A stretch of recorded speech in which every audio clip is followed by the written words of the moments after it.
కొద్దిగా బాధగా ఉంది. ఒక పనికి 2 సార్లు రావడం అంటే నా లైఫ్ లో ఎప్పుడూ లేదు, ఫస్ట్ టైం. ఆ రోజు శివాజీ గారు నేను ఇక్కడికి వచ్చి ఫౌండేషన్ కూడా వేసాం 2018లో. అప్పుడు ఊరు చివరి వరకు కూడా నేను వచ్చాను, బాగా గుర్తు. అయితే దురదృష్టం 2019 అధికారం పోవడం వల్ల మళ్ళీ మొదటికి వచ్చింది. సంవత్సరం నుంచి మీ ఎమ్మెల్యే గారు ఎప్పుడు మాట్లాడినా సరే పూడిలంకనే మాట్లాడుతున్నారు. నాకు తెలిసి ఈ సంవత్సరంలో అసెంబ్లీలో కూడా 2 పర్యాయాలు ఇష్యూను మాట్లాడారు. పవన్ కళ్యాణ్ గారు చెప్పారు. అయితే ఈ రోజు రాష్ట్రంలో ఆర్థిక పరిస్థితి చాలా దయనీయంగా ఉంది. అంటే చాలా కష్టాల్లో ఉంది ప్రభుత్వం. ఒక పని చేస్తే బిల్లు ఇవ్వాలంటే లేనటువంటి పరిస్థితి ఉంది. అప్పుడు కలెక్టర్ గారు నేను మాట్లాడుకొని ఎన్ఆర్జీఎస్ ఇస్తే మనకి పని అవుతుందని చెప్పి కలెక్టర్ గారు దృష్టిలో పెట్టిన వెంటనే నేను ఎంత సంతోషపడుతున్నానంటే, ఈ మాత్రం శ్రీకాకుళం జిల్లాలో ఈ సంవత్సరంలో మనం ఇన్ని పనులు చేసుకున్నామంటే దానికి ప్రధాన కారణం ఒక పాజిటివ్ ఆలోచనతో కలెక్టర్ గారు ఎప్పటికప్పుడు నిర్ణయాలు తీసుకుంటున్నారు. కాబట్టే మనం ఈ మాత్రమైనా సరే కార్యక్రమాలన్నీ చేసుకోగలిగాం.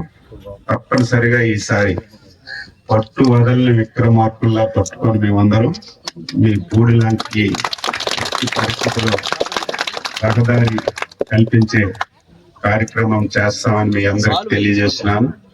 ముందుగా మనం రాకపోకలు జరగడానికి ముందు గ్రావెల్ రోడ్ స్టార్ట్ చేస్తాం. తర్వాత బ్రిడ్జిలు కూడా 2 కట్టాలి. నేను కాంట్రాక్టర్ నెంబర్ కూడా నేనే తీసుకొని, నేను పని అనుకుంటే తప్పనిసరిగా అది పూర్తయినంత వరకు విడిచిపెట్టాను. నేనే కంటిన్యూగా కంటిన్యూ చేసి కార్యక్రమం పూర్తయ్యే వరకు మీతో అండగా, ఎమ్మెల్యే గారికి అండగా ఉంటామని తెలియజేస్తూ అధికారులకు కూడా కోరుతున్నాను. దీనికి విపరీతమైనటువంటి గ్రావెల్ అవసరం. గ్రావెల్ కూడా మన బెండికొండ నుంచి తీసుకోమని ఇప్పుడు ఆర్డీఓ గారు చెప్పాం. పేపర్లో రాస్తుంటే తప్పు రాస్తే మనకేం ఇబ్బంది లేదు. ఒక మంచి పర్పస్ గురించి కార్యక్రమం చేస్తున్నాం కాబట్టి దీనికి ఎవరూ ఏం ఆలోచించవలసినటువంటి అవసరం లేదని ఈ సందర్భంగా తెలియజేస్తూ, ఇక్కడ ఎవరైతే డిఈఏఈలు ఉన్నారో టైం టు టైం మీరు రికార్డ్ చేస్తే ఆయన కొంచెం బ్రీతింగ్ లాగా మనం బిల్లు ఇస్తేనే చేస్తాడు. అది ఇప్పుడు చేస్తే మళ్ళీ నాకు ఎన్నో అనుభవాలు. ముందు అట్టహాసంగా ప్రారంభించడం, బిల్లు రాకపోతే మళ్ళీ వదిలేయడం. ఇప్పుడు చూశారు మీ రోడ్డు ఏదైతే మన చండీగఢ్ నుంచి ఈ బెండ్ వరకు ఎమ్మెల్యే గారు నిరంతరం అదే పని మీద. ఏదైతే మనకి పూండి రోడ్డు ఒకటి, ఈ రోడ్డు ఒకటి. పూండి రోడ్డు కూడా జీవో తెచ్చినా ఆవిడకి తృప్తి లేదు. ఇంకెప్పుడు టెండర్ పిలుస్తారు, ఎప్పుడు పనులు ప్రారంభిస్తారు, ఎప్పుడు ఇది పూర్తవుతుంది అని నిరంతరం అడుగుతున్నారు. అయితే దానికి ప్రొసీజర్ ఉంటుంది. ఎందుకంటే 100 కోట్ల ప్రాజెక్ట్ కాబట్టి అందులో కొంత పార్ట్ మన రాష్ట్ర ప్రభుత్వం కూడా దానికి మ్యాచింగ్ ఇవ్వాలి. మ్యాచింగ్ ఇస్తేనే ఒకప్పుడు కేంద్ర ప్రభుత్వం డబ్బులు ఇస్తే మనం పనులు చేసేవాళ్ళం, మన దగ్గర ఉండేటప్పుడు మనం మ్యాచింగ్ ఇచ్చేవాళ్ళం.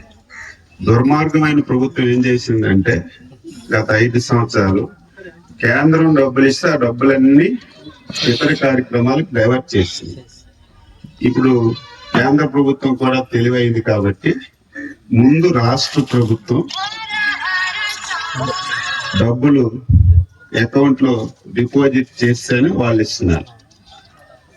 ఇప్పుడు మనం చేయాలంటే చాలా సమస్యలు ఉన్నాయి.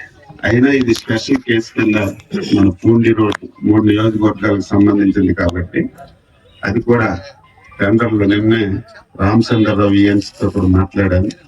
అది కూడా టెండర్లు పిలిచి ఒక పండగ వాతావరణంలో దాన్ని కూడా శంకుస్థాపన చేసి అది కూడా ఈ సందర్భంగా తెలియజేస్తూ, మీ జట్టి కూడా మొన్న నేను రామ్మోహన్ నాయుడు ఢిల్లీలో మినిస్ట్రీకి కలిసాం. పాత పచ్చైనటువంటి ఎన్ఓసి సబ్మిట్ చేయలేదు కాబట్టి కొత్త శాంక్షన్స్ ఇవ్వడం లేదు. మళ్ళీ మధ్య పార్లమెంట్ సమావేశాలు ఉన్నాయి. మీ ఎమ్మెల్యే గారు అదే ఇచ్చాపురం ఎమ్మెల్యే గారు నేను అందరం మరొకసారి ఢిల్లీ వెళ్తాం. ఆ సమస్య కూడా తప్పనిసరిగా పరిష్కరిద్దామని ఈ సందర్భంగా తెలియజేసి ఇంత మంచి కార్యక్రమం. నేను కొబ్బరికాయ కూడా కొట్టొద్దన్నాను, ఎందుకంటే కొట్టిన దానికి కొట్టడం విధానం కాదు, ముందు ఈ పని ప్రారంభిస్తే బాగుంటుంది అనుకున్నాం. ఏదేమైనా మంచి కార్యక్రమం ఈరోజు నిర్వహించాం. తప్పనిసరిగా ఈసారి ఈ పనికి శాశ్వతంగా మీకు పరిష్కారం చేయడానికి మేము అందరం కృషి చేస్తాం.